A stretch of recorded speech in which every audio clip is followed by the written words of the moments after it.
नमस्कार, मी doctor Milind Joshi, paediatric laparoscopic surgeon आणि urologist, happy kids hospital Jalgaon येथे कार्यरत आहे। आज आपण जाणून घेऊया गर्भावस्थेत असलेल्या मातेच्या सोनोग्राफीमध्ये गर्भातल्या बालकामध्ये काय काय प्रॉब्लेम सोनोग्राफीमध्ये आढळून येऊ शकतात किंवा कोणते कॉमन आजार त्यामध्ये पकडले जाऊ शकतात त्याबद्दलची माहिती। तर प्रेग्नन्सी ही अत्यंत एक सुखद न्यूज असू शकते मातेसाठी, पण जेव्हा त्या अँटीनेटल सोनोग्राफीच्या रिपोर्ट्समध्ये बाळामध्ये काही प्रॉब्लेम आहेत असं जेव्हा मातेला सांगण्यात येतं तेव्हा त्यांच्यासाठी तो नक्कीच चिंतेचा विषय असतो, कपलसाठी तो चिंतेचा विषय असतो। म्हणूनच याबद्दलची माहिती जाणून घेणं तुमच्यासाठी फार आवश्यक असतं। आता काही कॉमन आजार असे असतात जे सोनोग्राफीमध्ये गर्भावस्थेतल्या बाळाच्या सोनोग्राफीमध्ये आढळून येतात। त्यापैकी कॉमन प्रॉब्लेम म्हणजे किडनीवरती सूज असणं किंवा किडनीच्या नळीवरती सूज असणं, युरिनरी ब्लॅडरमध्ये सूज असणं किंवा जन्मतः फुफ्फुसामधले काही लिजन्स असतात ज्यांना सिस्टिक ॲडेनोमेटॉइड मालफॉर्मेशन्स असं म्हणतात किंवा काही कंजेनाटल सिस्ट असतात त्यात माहिती पडू शकतात।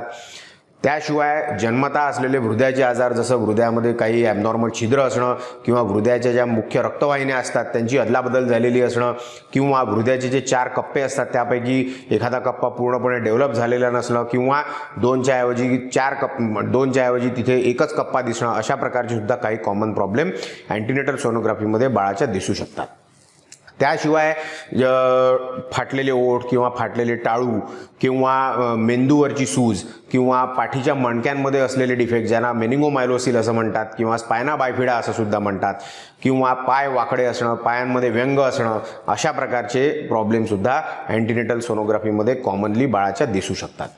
तसंच बाळाच्या अँटीनेटल स्कॅनमध्ये म्हणजे अँटीनेटल सोनोग्राफीमध्ये आईच्या पोटामध्ये असलेलं पाण्याचं प्रमाण हे किती आहे, म्हणजे ते कमी आहे की जास्त आहे की नॉर्मल आहे, यावरून सुद्धा आम्ही पुष्कळदा बाळाच्या आजारांबद्दल प्रिडिक्शन देऊ शकतो।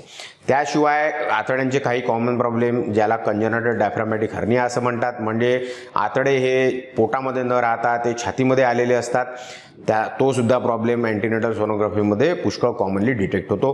त्याशिवाय आतड्यांची पूर्ण वाढ झालेली नसणं ज्याला इंटेस्टिनल ॲट्रेझिया असं म्हणतात, हा प्रॉब्लेमसुद्धा पुष्कळदा अँटीनेटल सोनोग्राफीमध्ये पिकअप केला जातो। किंवा पाण्याचं प्रमाण जर जास्त असेल तर कुठेतरी आतड्यामध्ये अडथळा असणं किंवा मेंदूमध्ये काही प्रॉब्लेम असणं, अशा प्रकारचे प्रॉब्लेमसुद्धा अँटीनेटल सोनोग्राफीमध्ये डिटेक्ट होण्याची शक्यता असते।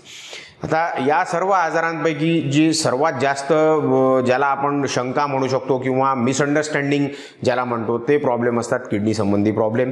कारण किडनीवरती सूज आहे असं रिपोर्टमध्ये सांगण्यात आल्यानंतर पेरेंट्स किंवा होणारे पालक जे आहेत ते पॅनिकमध्ये येतात आणि मग त्यानंतर त्यांना काही पण विचित्र सल्ले दिले जाऊ शकतात कारण योग्य मार्गदर्शन अवेलेबल नसतं। म्हणून जेव्हा बाळाच्या सोनोग्राफीमध्ये किंवा अँटीनेटल स्कॅनमध्ये अशा प्रकारचे प्रॉब्लेम जर काही रिपोर्ट केले गेले असतील तर ताबडतोब पालकांनी तुमच्या जवळच्या पीडियाट्रिक सर्जनशी सल्लामसलत करून घेणं फार आवश्यक आहे। कारण या सर्व कंजेनाटल प्रॉब्लेमची जी ट्रीटमेंट असते ती बाळाच्या जन्मानंतर पीडियाट्रिक सर्जन्सद्वारा केल्या जाते किंवा पीडियाट्रिक सर्जनला केंद्रस्थानी ठेवून इतर काही स्पेशालिटीची मदत घेऊन या सर्व गोष्टींची ट्रीटमेंट ही केल्या जात असते। त्यामुळे जो ही पुढे ट्रीटमेंट करणार त्या तज्ज्ञाची जर तुम्ही मार्गदर्शन आणि सल्ला घेतला तर तुमचं योग्य प्रकारे शंका निरसन पण होऊ शकतं। त्याचप्रमाणे बाळ जन्मल्यानंतर त्याची जी पुढची ट्रीटमेंट, सर्जिकल ट्रीटमेंट जी काय लागू शकत असते त्याबद्दलची सुद्धा योग्य प्रकारची तुम्हाला जे आपण म्हणतो मार्गदर्शन ते तुम्हाला लाभू शकतं। त्यामुळे कुठल्याही अँटीनेटल स्कॅनमध्ये कसल्याही प्रकारचा बाळामध्ये जर व्यंग किंवा कंजेनाटल ॲनॉमली जर डिटेक्ट झालेली असेल तर पालकांनी न घाबरता पीडियाट्रिक सर्जनचा सल्ला घेऊन त्यांच्या सल्ल्यानुसार पुढचं मार्गदर्शन करणं, त्या सल्ल्यानुसार मार्गदर्शन घेणं आणि वागणं हे आवश्यक असतं। कारण त्यानुसार अँटीनेटल अजून कुठल्या किंवा कोणत्या वेळी सोनोग्राफी करायची, मोड ऑफ डिलिव्हरी काय असली पाहिजे किंवा बाळ जन्मल्यानंतर किती इमर्जन्सीमध्ये पीडियाट्रिक सर्जननी त्या बाळाला अटेंड केलं पाहिजे, या सर्व गोष्टींचं सुद्धा डिसिजन हे पीडियाट्रिक सर्जन पालकांना देत असतात आणि त्यानुसार पालकांची मानसिक तयारी झालेली असते बाळाच्या ट्रीटमेंटच्या संबंधात किंवा बाळाच्या आजारासंबंधात आणि मग पुढची ट्रीटमेंट करणं पीडियाट्रिक सर्जनसाठी सोपं असतं। हा व्हिडिओ जर तुम्हाला आवडला असेल तर याला लाईक करा, शेअर करा आणि आमच्या चॅनेलला सबस्क्राईब करा। धन्यवाद।